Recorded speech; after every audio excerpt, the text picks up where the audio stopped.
नमस्ते, नमस्कार, मैं हूं विधि सिंह और आप देख रहे हैं फोपी महाराष्ट्र।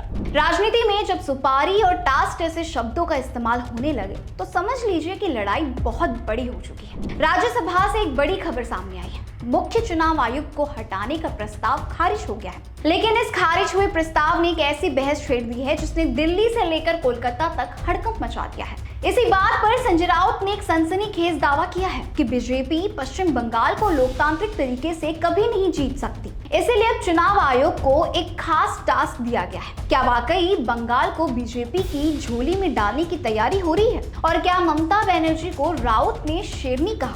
आज इस विशेष विश्लेषण में हम इसी पर बात करेंगे। शिवसेना यूबीटी सांसद संजय राउत ने वर्तमान मुख्य चुनाव आयुक्त यानी कि सीईसी ज्ञानेश कुमार पर सीधा हमला बोला है। राउत का कहना है कि ज्ञानेश कुमार को एक ही काम सौंपा गया है, कैसे भी करके बंगाल को बीजेपी को सौंपना है।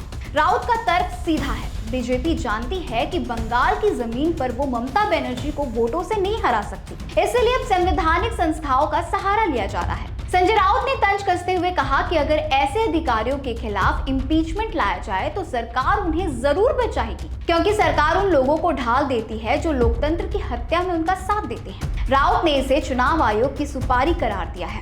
अब बात करते हैं उस शेरनी की जिसका जिक्र संजय राउत ने किया।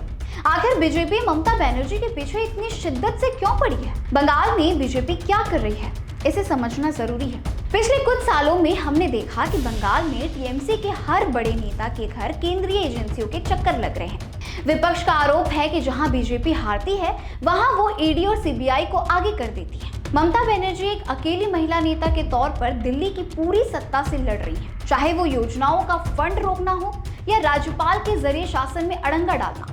बीजेपी ने हर मोर्चे पर घेराबंदी की है, लेकिन राउत कहते हैं कि बंगाल की जनता ये सब देख रही है और वो बीजेपी के इन इरादों को कभी सफल नहीं होने देगी। 6 अप्रैल को राज्यसभा और लोकसभा में विपक्षी सांसदों ने चुनाव आयुक्त को हटाने की मांग की थी, लेकिन सभापति और स्पीकर ने इसे खारिज कर दिया। विपक्ष का डर ये है कि चुनाव की निष्पक्षता खत्म हो रही है। संजय राउत का आरोप है कि ज्ञानेश कुमार को जिस टास्क पर लगाया गया है वो बंगाल में चुनाव की तारीखों से लेकर सुरक्षा बलों की तैनात तक है।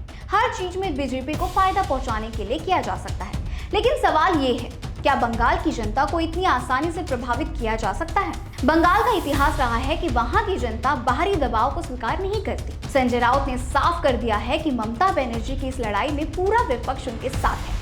शेरनी के प्रति ये समर्थन दिखाता है कि 2024 के बाद भी बंगाल का किला बीजेपी के लिए एक सपना बना हुआ है।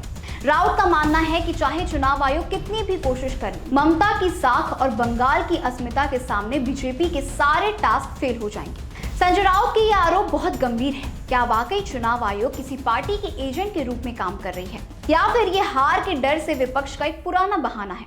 लेकिन बात तो तय है, बंगाल की राजनीति अब सिर्फ वोटों को नहीं बल्कि संवैधानिक संस्थाओं की साख की लड़ाई बन गई है। आपको क्या लगता है, क्या ममता बनर्जी इस बार भी बीजेपी के इस सीक्रेट टास्क को फेल कर पाएंगी?